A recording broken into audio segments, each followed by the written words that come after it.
আসসালামু আলাইকুম। আমার প্রবাসী ভাইয়েরা যারা প্রবাসে আছেন তাদের উদ্দেশ্যে আমি কিছু কথা বলতে চাই।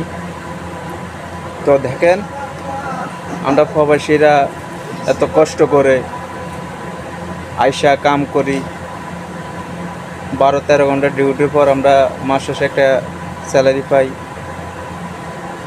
আমরা প্রবাসী 5 বছর 4 বছর এই প্রবাস থাইকা স্বপ্ন নিয়ে কত আশা করে আমরা দেশের মাটিতে যাব, কিন্তু আমাদের বাংলাদেশের এয়ারপোর্টে হয়রানির শিকার হতে প্রবাসীদের।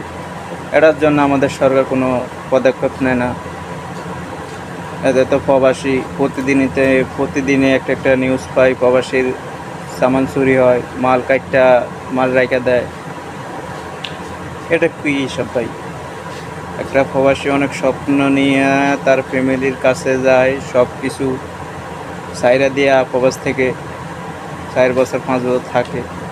এরা একটা প্রবাসী যদি দেশে না যাইয়ে যদি না সুখ পায়, তো এরা প্রবাসীর জন্য এত খারাপ কপাল আর কি হতে পারে, সেটা আপনারা এই ভিডিওর কমেন্টে জানাবেন।